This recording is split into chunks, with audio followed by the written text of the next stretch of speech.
on today's episode.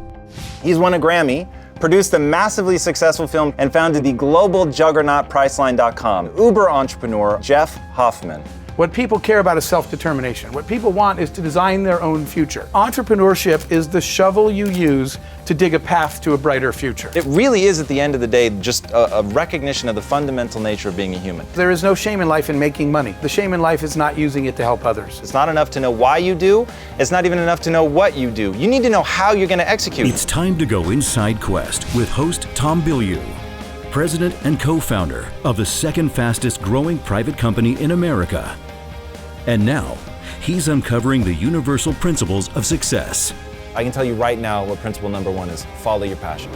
Inside Quest starts right now. Hey everybody, and welcome to Inside Quest. We are the training partner for your mind. Our goal is to bring on amazing people who will help bulk up our brains. And if you're looking to slather on the gray matter, there's no better guest than the man joining us today. He is someone who knows the value of hard work, but also the value of wonder and play. An inquisitive mind and a willingness to systematically step outside of his comfort zone are why he's had a legendary career as an entrepreneur. A millionaire before his 30th birthday, he is living proof that when you chase excellence rather than money, success comes, and in many forms. A man who truly knows his golden purpose, he has earned accolades in a freakishly wide variety of areas. He's won a Grammy, produced the massively successful film Cabin Fever, against all odds, and founded several successful companies, including the global juggernaut Priceline.com. He's the reason you can print your boarding pass at a kiosk instead of standing in line. We all owe him for that one. And he's hell-bent to help entrepreneurs around the globe build a better world. Please help me in welcoming Uber entrepreneur, author, philanthropist, and recipient of 2010's Lifetime Achievement Award in Entrepreneurship and Hall of Fame for Entrepreneurs inductee, Jeff Hoffman. Jeff, thank you so much for joining us, man. It is an absolute pleasure to have you on the show today. Thank you very much for having me. Absolutely. And hi, Mom. I know I'd make sure I said that That's too. my mom too. Yes, what a shock. I'm pretty sure Little she's did I know. everyone's mom now. Yeah, this is going to be a more interesting interview than I ever expected. I had no idea that we shared so much. We'll talk later. Yeah. It's actually funny because reading the interview that we did with you beforehand that just gave me a wealth of information about you. There were a ton of quotes that really resonated and felt like things that I wish I had thought of myself. They just really spoke to sort of the notions forming in my own mind. So if it's okay, I actually want to start with a quote of yours, which I think is really powerful. You said, "My only mission is to spread self-determination. I want people to believe that they are masters of their own destiny. I want them to know it's up to them to chart their own future." When did you come to that realization, and what does that mean to you to be the master of your own destiny? So I got to tell you a story that really drove this home for me. I made a commitment to giving back, as you have, right? And by whatever way you can. In my case, that I thought maybe I could mentor people, right? I've fallen in every pothole there is 3 times, so it seems to me I should tell other people, don't step there, okay? And I wish someone had told me that. So in this process, I signed up to do a lot of volunteer work, working with the White House, the United Nations, the State Department. So this was a White House trip. Okay. It was after Obama's Cairo speech in 2009, where he said post-revolution to the Arab Spring countries will help you, right? Well, what does help you mean? Help you means rebuild economies, take financial control of your country, etc. So I was one of the ones that got sent over there to actually do the work. Right. I went to Egypt post-revolution. It turned out it was not post-revolution. We all thought it was. But my assignment was teach people entrepreneurship, right? And I was walking down the street. I literally felt like I was pushing a cart, like a peddler, saying, entrepreneurship, come and get some. Who wants entrepreneurship? And nobody wanted any. And I thought, what am I doing wrong? And I sort of felt like, at the time, Egyptians were saying, dodging bullets and saying, could you call us back after the revolution? We're busy right now. And I felt like, what am I missing? Because I'm an entrepreneur. That seems like everybody should want that thing. And here's what I missed. I parked my figurative cart to the side, and I went to a young Egyptian girl, and I said, all right, I give up. I won't try to sell you entrepreneurship. And I said, just tell me about your life right now. So she walked me down to Tahrir Square, which is where the revolution happened. And there was concrete, and she said, right here. And I said, right here what? And she said, right here is where I held my brother while he bled to death the night of the revolution. And my heart stopped. And she said, oh, Mr. Hoffman, can I show you my startup idea? And I said, I don't understand. How did you go from that, holding your brother in your arms while he bled to death, to this? And she said, you don't understand. That's the reason we did this. She said, the reason we risked our lives and my brother gave his is so that we could build the new Egypt. And I started thinking, I said, what does that mean to you? And she started telling me, I said, what future do you want? What future do you want for your kids? And when she explained that to me, I realized there's a really good tool you can use to design your future. It's called entrepreneurship. So when I went back to the State Department and the White House, and I said, guys, we're selling the wrong thing. What people care about is self-determination. What people want is to design their own future. Entrepreneurship, I'll tell you what I wrote. I wrote it on the wall of the State Department. I wrote, entrepreneurship is the shovel you use to dig a path to a brighter future. So that's when I realized that teaching people how to help themselves is all that entrepreneurship really is. It's self-determination, not business. She didn't care about money. She didn't care about business. She cared about a future, an Egypt where her children could grow up safely. That is something we can all get behind. And when it occurred to me that what people want to do is just own their future, then I understood. That's really powerful. So one thing that as generations have evolved that's become really apparent to me is as a child of the 80s, it really was about the accumulation of wealth. That's what you fantasized about. And it was fantasies of fast cars, big houses, and that dream is now morphing into something entirely more powerful, where people realize that wealth is simply access to resources, but those resources have to be aimed at something, and that something that you aim the resources at is the real juice. The notion of the shovel, it's a metaphor you use a lot in your talks, and I found it incredibly powerful. Why do you think that so few people find themselves sort of innately in a position to recognize that what they need to do or acquire those shoveling skills? Because your entire endeavor, the very reason you needed to go to Egypt, the very reason that we do this show is because so few people understand how to wield that shovel. Why do we find ourselves in that situation? So, great question. And by the way, that is the reason I'm here today. And I applaud your efforts in this show, because part of the problem, I'll be honest, especially in our culture in the US, the last 3 years, I've been on a world tour just to sort of see what people are doing. How are people achieving their dreams around the world? But the problem here, and again, it's so commendable that you guys are doing this to break that cycle, is the message. I always tell people, I call it the American Idol nation. The old way was you work really hard. In fact, think of the music example. You play in shady nightclubs night after night with people who aren't even listening. You rehearse all day long, right, in your basement. Right. The old model was hard work, right? The new model is I'll just stand in line at an audition for American Idol and maybe someone will spot me, right? It's the same thing that drives me nuts that we've evolved to the every kid gets a trophy nation. That's the worst thing you could possibly do to our children. Because what it teaches is you don't really have to try as hard as the kid that works hard. He stays, or she stays after practice, and she works all day in her game, and she gets the same trophy. That is not what we built this country on. We built this country on recognizing that if you work harder than everyone else, you achieve more than everyone else. That hard work pays. Right. That old adage. So we have these sort of social signals and media signals that maybe you'll just get discovered. Maybe you'll be nothing today, and tomorrow you'll be a reality TV star without ever having worked your way up through your acting chops. So I think there's a lot of messaging that doesn't help the case. And we tend to glorify sometimes the wrong stories, the lottery winner kind of stories. So I just think more media on picking up a shovel and digging. The stories of people who worked their way to their dreams, who didn't luck their way to... Luck's a great thing. I'll take luck anytime it happens. But have you ever heard that saying, it seems the harder I work, the luckier I get, right? There's a reason for that. The more you're out there engaged in the world, the more chances there are that you'll stumble into something. Right. So I think that's a big piece of it. We need to keep telling the stories of the heroes that had a shovel when everybody else was standing in line hoping to get discovered, the people that were out there working really hard to make things happen. Right, I want to push you a little bit harder on that, because one thing that you talk a lot about is, so I want to believe that anyone can be a self-determined human being, an entrepreneur. And I like that definition of an entrepreneur. That definition of entrepreneurship being sort of grabbing the shovel and digging something and creating this amazing path for them. What I'm trying to figure out is, you use the analogy of someone jumping off a cliff, and being an entrepreneur is about jumping off that cliff and building the airplane on the way down and being very comfortable with that. And that there are a lot of people who will never be an entrepreneur simply because they're not comfortable with that moment of risk. Why then, when you go to Egypt, are you filtering simply for the people who are willing to take that leap, or are you really offering a vision of entrepreneurship that anyone can utilize? I think that's a great question. And in fact, that's sort of the question I get asked all the time: are entrepreneurs born or made? Sure. Right? Everybody wants to know that. And I think the answer to your question is both. You're definitely filtering for the leaders. Somebody asked me one day, and I remember I was sitting in a chair. Well, we were sitting in chairs, and one of the persons leaned back. And you know that moment when your chair's about to go and you're doing this thing, right? And you're not sure if you're going to fall or not fall? I turned to him and I said, I feel like that all the time. Okay? That's kind of, I actually like that feeling. I want my chair to be perpetually unsure whether it's going to stay up or not. I get that that's a DNA thing. Not everybody's there. So you filter for the leaders, but it's a really important question you asked.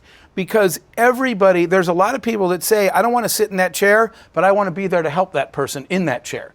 And what that tells you is the most important thing that you choose in the world is not what you do, it's who you do it with. You choose people. I always tell people I've never chosen jobs. I've chosen people. I would come through life and say, whatever it is, I want to do something with Tom, and we'll figure out what we're going to do. I have a guy, he's a CPA and a lawyer, right? And while I go jump off the cliff, right, and try to build an airplane on the way down, not only would this guy never jump off the cliff, to your point, but he wouldn't even go near the mountain because I might slip on the way up, okay? He'll never leave the office, right?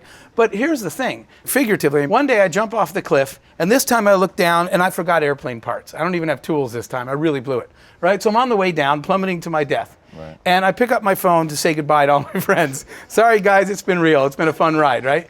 And I called Glenn, just wanted to say goodbye, and he said, Jeff. And I said, what? And he said, reach behind you and pull the red string. I said, what's the red string? Glenn says, I knew you were going to do this, so I packed you a parachute.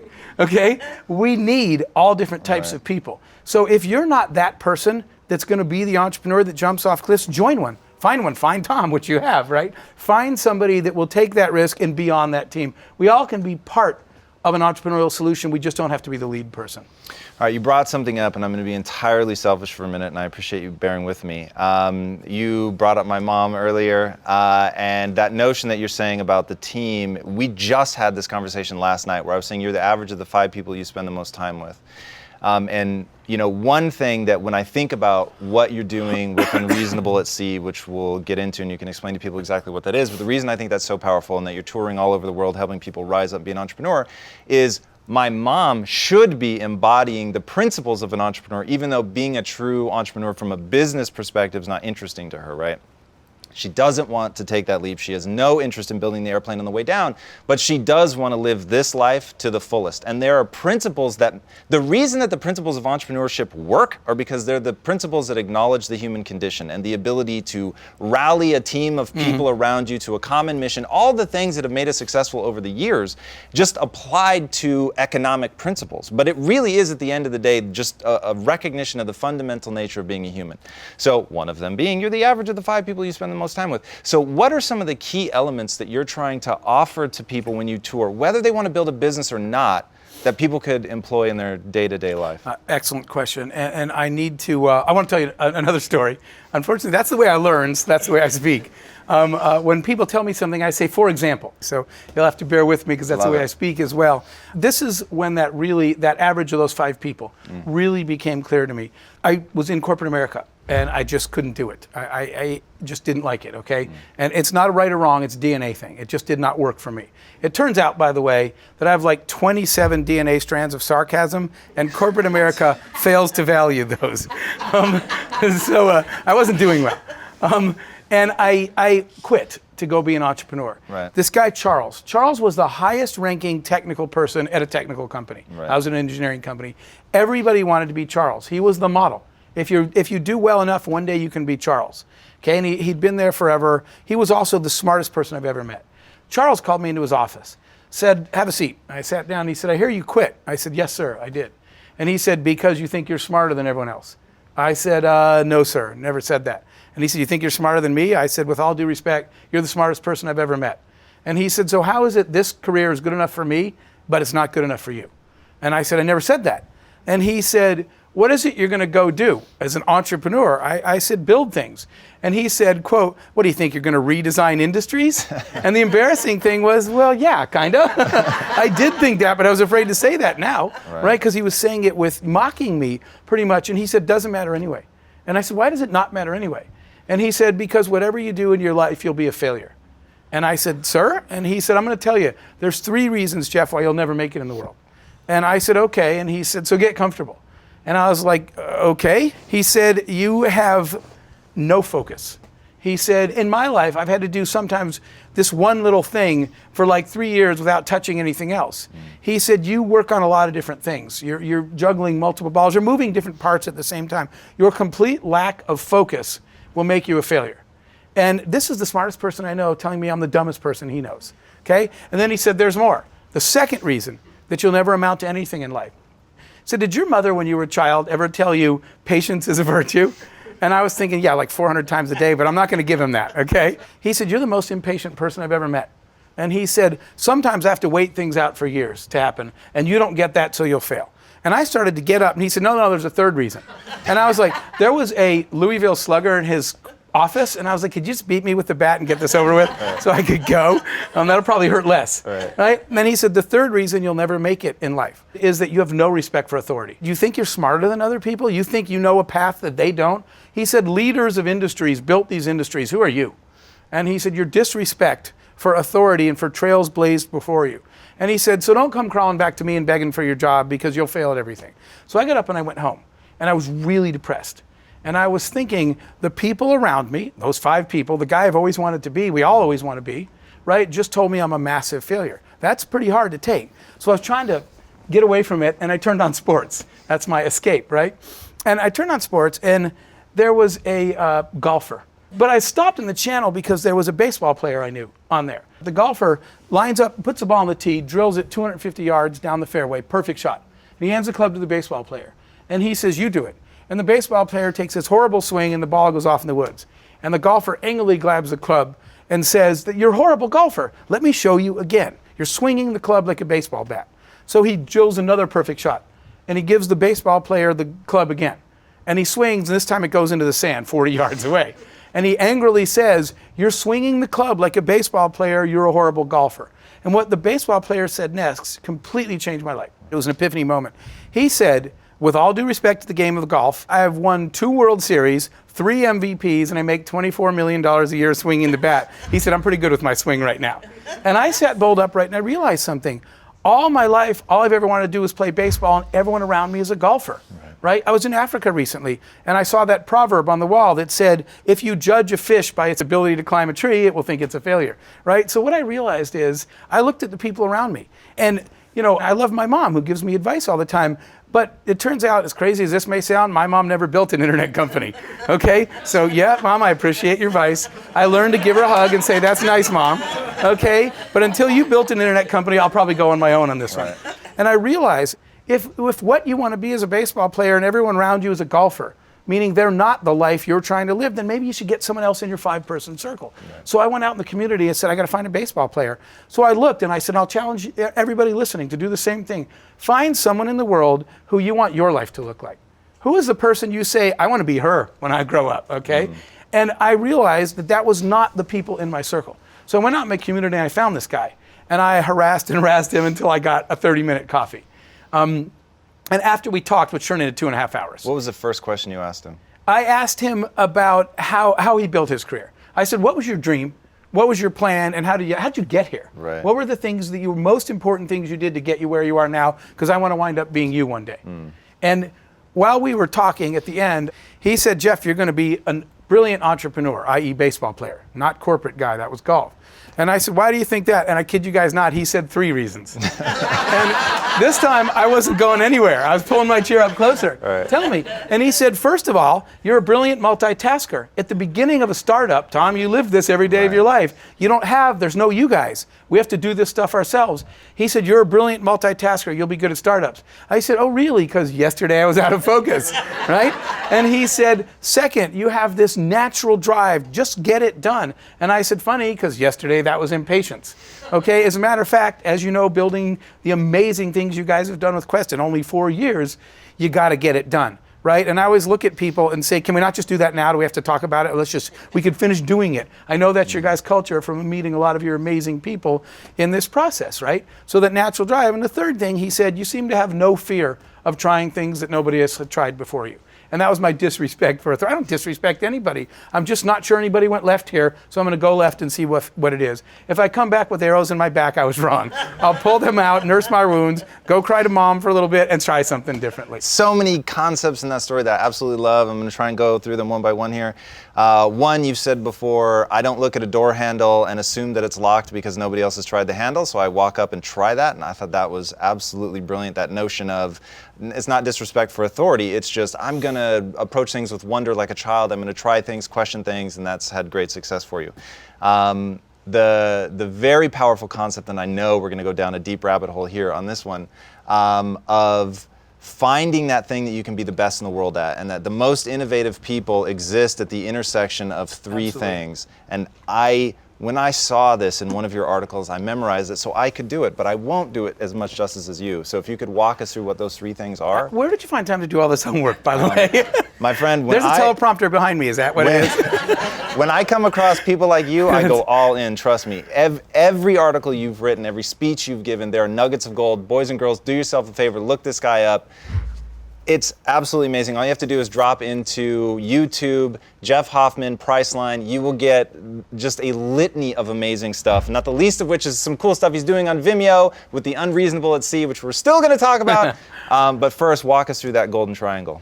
So, and thank you very much for the respect of listening to this stuff. I really appreciate it. Sure. As a big fan of you and what you guys do here. Thank you. I appreciate that very much. So you look back and you see all the places, your trail of blood, sweat, and tears, which there's no success story that didn't have one of those. There are no shortcuts. And you look back and you say, somewhere along the way, I know all the stuff I did wrong, you never forget those, but I must have done something right somewhere. Let's look backwards. I sold a company to a big Fortune 500 company, and my girl that ran HR for me all those years said, Jeff, check this out. She said, in all the years from the day you started that company to the day you sold it, nobody that worked for you ever quit.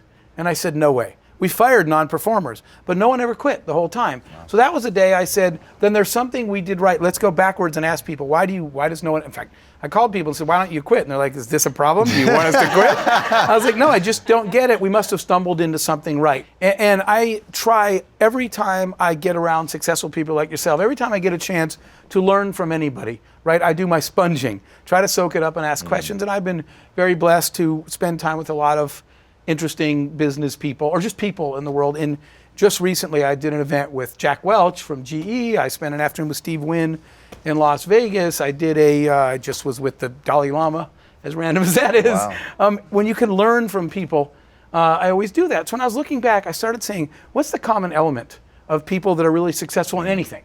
Sports, music, entertainment, your relationships, your family, whatever you do, what are the common elements of people that do things really, really well?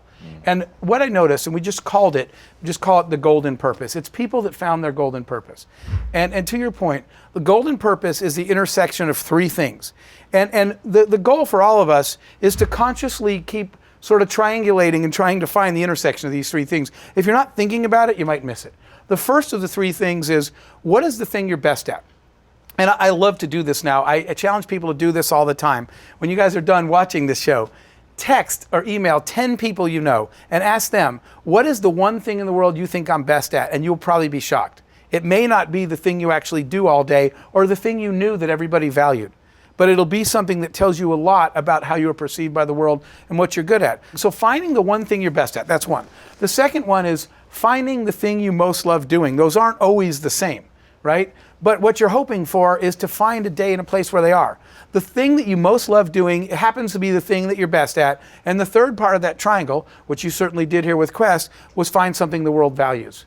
When you find that intersection of those three things, those people hit, it's called the engineering term of resonant frequency. Every piston is pumping exactly right. And those people have amazing lives because they're in that intersection. They get success, like Quest has found, because they're doing something the world values, but they're contributing to that success because they're doing the thing they're really good at and they love doing it every day. I never consider it going to work. I can't wait to come work with the people and do the things we get to do every day. I know you have employees like that here. You really exude that, and that's something we'll get to in a minute. But first, I've got to address Those watching at home, boys and girls, here's the thing. You're watching the show because you're trying to do something special with your life. You're trying to improve. You're trying to move forward. After the Keith Ferrazzi episode, which was very recently, if you haven't already watched it, watch it. That episode changed my life, and he got me to realize it's not enough to know why you do. It's not even enough to know what you do. You need to know how you're going to execute. The man just gave you an execution point. Text 10 people. Ask them, what is the thing that you're the best at? If you're trying to find this golden triangle, then here's the step. This is the first step. Do it. If you don't do it, unfortunately, it says something about your commitment to yourself. All right. Talk to us about Unreasonable at Sea for a second. We have something called the Unreasonable Group that started with something called the Unreasonable Institute. It came from a George Bernard Shaw quote. And the quote says this, I'll paraphrase. Sure. A reasonable person adapts themselves to the world around them. That seems reasonable, right? An unreasonable person expects the world to adapt to what they're doing. Then here's the killer line. The third line says, therefore, all progress depends on unreasonable people. When we read that, we said that's absolutely right. If you're just going to get in line and follow the rest of the sheep, you will not change the world. If you're going to be the one that turns left and says, let's see what's over here, and you create something that has great value in the world, progress depends on unreasonable people. So that's why it's named that way. So therefore, the things we do are sometimes a little unreasonable. And the idea that Daniel had then, that we executed was, why are there a lot of people that don't get motivated to get up and do something, right? And that's why we talked about the every kid gets a trophy sort of laziness. I hate to use that word. But our thought was, what if you took today's young people who don't already know what they can and can't do, therefore everything's possible. So the experiment of Unreasonable at Sea was, let's chart a ship, sail around the world, literally, and bring young people from all over the world. They had to submit like a 3-minute video, say why you want to be on the ship, which keep that in mind because we're going to do it again, and put them on a ship and expose them to the world's problems. So the question was empathy. If I took you to a village in Africa and said, by the way, this is the way the rest of the world lives, not the way that we are so blessed to live right here in, in the States, wherever we live. If we put you in front of these problems, the question is, would you do something? If you saw the problem firsthand and stood there. The other thing that we were testing, that's empathy, was kind of the island effect. If I picked a bunch of you at random that don't know each other and put you all in front of a problem, would you form teams? Right? Well, this millennial generation, they quickly get over all the barriers of race, religion, gender, age, all those things. And they say, guys, what's your golden purpose? What's your golden talent? And let's just assemble a team and let's go do this thing. So we chartered this ship. We sailed around the world. We exposed people to problems, and they did amazing things. People were moved by the world's reality and said, I think I can fix that one, I'll take that one. And I could not be prouder of the results that were achieved. All right, I got to jump in there because that notion, you said I became an entrepreneur not because I wanted to get rich. I became an entrepreneur because I wanted to fix the broken things that I came across. I love that. Like, that really gets me excited. And the reason it gets me excited is it taps into something so much more profound inside of us, that desire for community, to connect. We're such a social species. And you've got this vision of business that allows people to be both selfish in that they want to do something that they can feel good about and proud, and it makes them feel good, but also in a way that acknowledges that that can come from something that's community focused. So I want to talk about something that you're doing right now. It's community focused, absolutely brilliant, and I didn't even know it existed. And I know that this ties into some of what you're doing in film as well. But giveforward.com. Yes. Amazing. Tell us about how that started, why it's important to you, and how it sort of ties into that same thing with the Unreasonable. And sure, that was a group of young people, again, that saw a problem that they wanted to fix. And, you know, my role initially as advisor to them, right, and mentor to help launch that thing. But it's a medical giving site. And the concept was, once again, seeing a wrong in the world and saying someone, by the way, I got to cut to this for a minute, because I have this board back in my office where I write the stuff that matters to me. And one of the things it says in big giant letters is, there is no they. Because one time I was watching TV, and there was a horrible thing. It was a shelter for battered women, and it was being closed. And all the women were in tears, and they were all headed to the streets. And the reporter said, where will you go? And the woman said, not back to the guy that broke my rib cage 3 times. And she said to the other woman, what about you? She said, I have young kids, and he said he'd kill me if I came back again. And she said, so what are you all going to do? And they said, hide in the streets. And I thought, wow, they should do something. And that's what we think when we see a problem, right? They should do something about that. And then I stopped and I thought, wait a minute, if everybody watching TV right now says they should do something, who's going to do it? Because there's no one left. The next day I went to my office and I wrote in giant letters, there is no they, right? And I said, it's us. If you see a problem, it's you. Don't wait for them to come along because they aren't behind you. You got to fix a problem in the world. And so that's sort of the impetus when these people saw this problem, which is when you have good health insurance and you're, let's say, dying of a cancer or a terminal disease, you got a fighting chance because you can pay for all the doctors. What these young people said to me one day is poor people die, right? The more money you have, the better health care you have. They said that just doesn't feel right to us. Then the answer is, then do something about it. So Ethan and Desiree, the names of the two founders of Give Forward, what they said was, well, let's take social media, right, and the power of that, and the community aspect of that, and let's take this medical problem, and let's build a way that if you in fact need a surgery to save your life, what Give Forward does is it creates the social media site, the website, and spiders out over all your social media and tells everybody, Tom's friend Jeff will die unless we can come up with $40,000 to pay for this surgery by this date. And so it's a medical fundraising, activate the community to save people's lives. But I'll tell you the thing I'm most proud of. It's not that.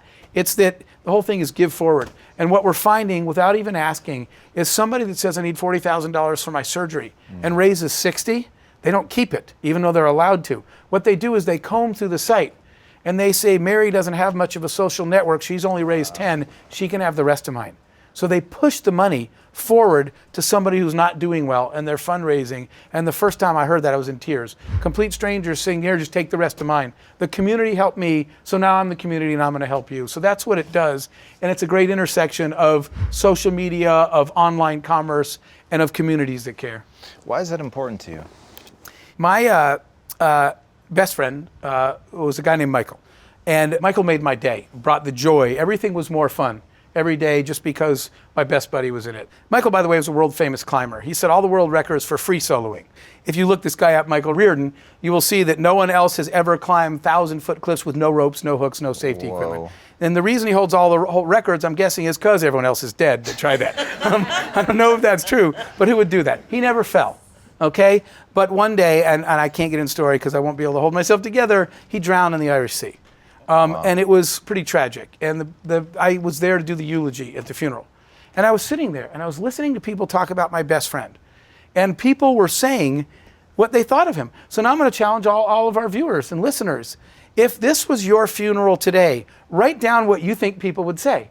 Because I was listening. And I said, that's not Michael. You guys got it wrong. That's not who he was. His whole life is ended and everyone wrote him down wrong. His tombstone would be wrong. And it was bothering me. So I did the thing I'm challenging you to do. I went and I said, if today was my funeral, what would people say? And the result was a giant uh-oh. Wow, Jeff built some big companies, made a bunch of money, he had a sports car, whatever. Everything I could think of people might say was sorely disappointing, was an epic fail. If that's what you write on my tombstone, I wasted my whole time here. So then I'm going to challenge you to write down the second thing, which I challenged myself. What do you want people to say? What do you think people would say if it was your funeral today? What do you want them to say? And I wrote down what I wanted them to say. And I didn't want anyone to walk by my casket and say, man, you have a nice house, because I wasted my whole life. I didn't want to be judged by the number of deals or dollars I did. I wanted to be judged by the number of other people's lives I made better. So I said, if that's what you want to be judged by, then ask yourself the third question I'm going to challenge you guys with. What are you doing to achieve that? And I realized, what am I doing? I'm doing another deal. I'll make some more money. Did that make anyone's life better? No. What have I done to have a positive impact on as many people's lives as I can? So that's how that became important to me. I started to realize that the goal is to help everybody that wants to positively impact as many lives as they can. Let's enable them. Let's give them all shovels and teach them how to dig. I have now forgotten the original question because I went off rambling. Don't worry. We've gotten what did you actually ask me? We've gotten into something much more interesting, which I want to talk more about. So here's why people pursue wealth. It's awesome. So we'll start with that. It really is, resources are phenomenal. And it doesn't need to be the typical trappings that are sort of soulless. It can be better healthcare. It can be affording better diets, life experiences that you otherwise wouldn't have, whether that's trying to summit Mount Everest, which can take months, or whatever the case may be. But also, it's measurable. And when something becomes measurable, you can get the dopamine rush of, I have more of it, right? And when it's so ephemeral is to even be something like happiness, which is so difficult to quantify, you don't get that human desire for progress. And humans desire progress. Like, you want to know, am I getting better or not? You don't want to tread water. I'm not going to prognosticate as to why, it just is. Humans love that sense of moving forward in life. And I can tell you from an employee standpoint, an employee can come to you, and even if you don't give them more money, you can satisfy what they've walked into your office when they're asking for a raise or a promotion just by giving them a title that they perceive as being better. Nothing has changed. Literally nothing. I gave you a title. They're listening, right? Yeah, for sure. Because I want them to escape the matrix, right? I don't want, there's a great quote from Usual Suspects. The greatest trick the devil ever pulled was convincing the world he doesn't exist. I love that. The only quote. trick that I use is I tell people everything. I tell them all the freaky shit that I'm thinking, why we do this one, things like this. That I'll give you a title just to give you a sense of progress because I want you focused on the real mission instead of tripping yourself up over the internal emotional stuff, right? So but you are absolutely right, and that makes perfect sense. You want people to clear their minds so that they can get done the stuff that really needs to get done, and whatever makes them feel better about it absolutely is important. I completely agree with that. And, like you said, one of the other things that's written on my board, it says there is no shame in life in making money.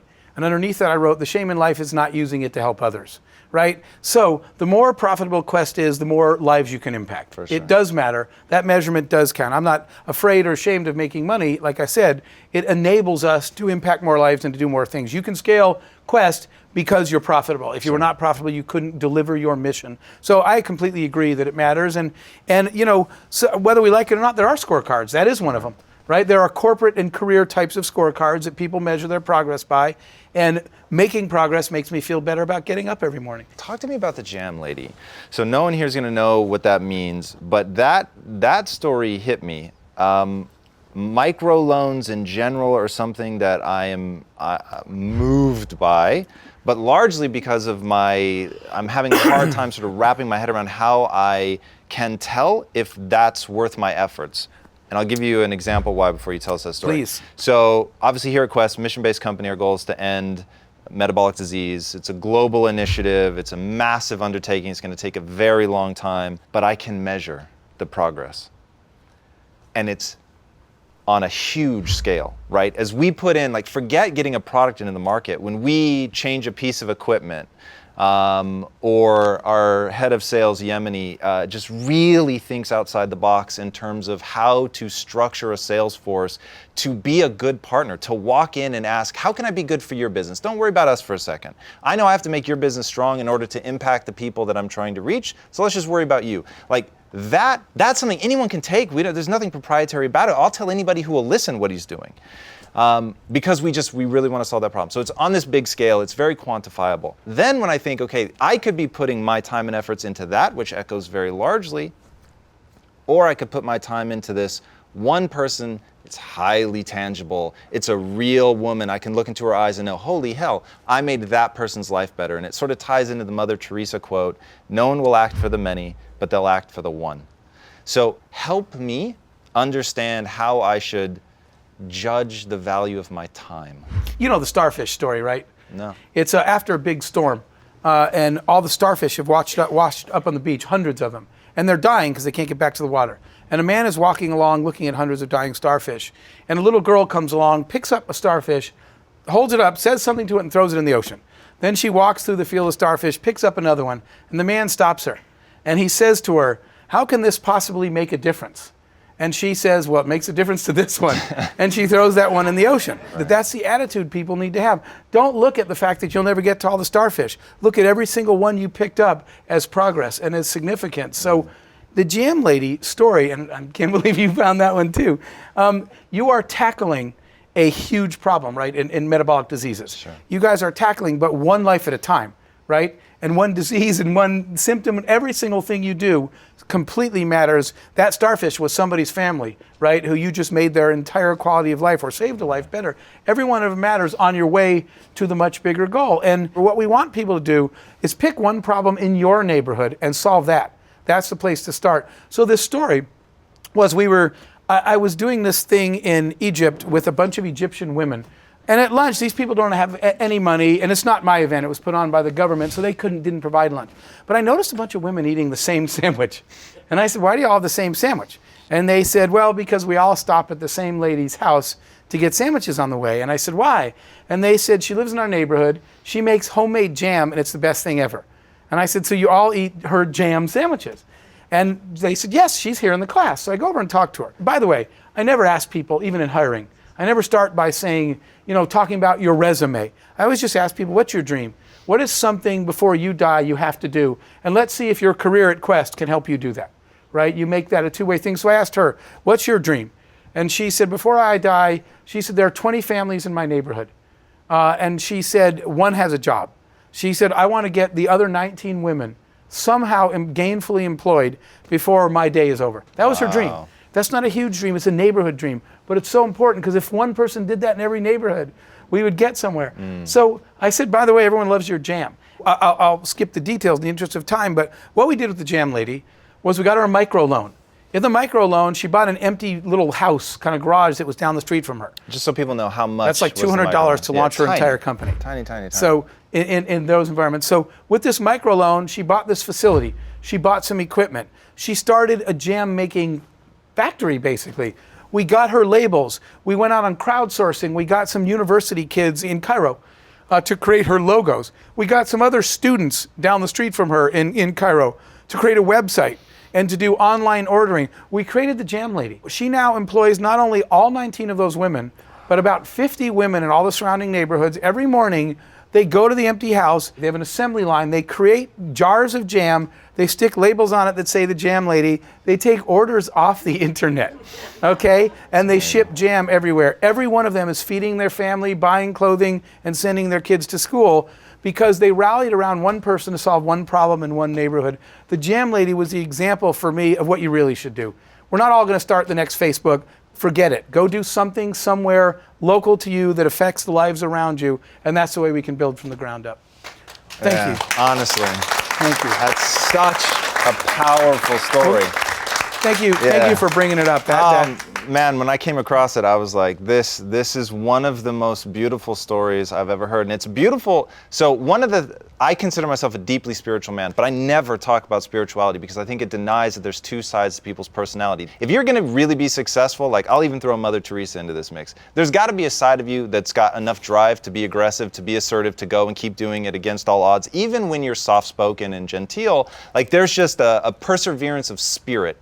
And oftentimes that gets lost in discussions of spirituality. But I felt like in the Jam Lady story was such this tale of a woman who was, like, she knew what her dream was, right? There was a clarity of purpose.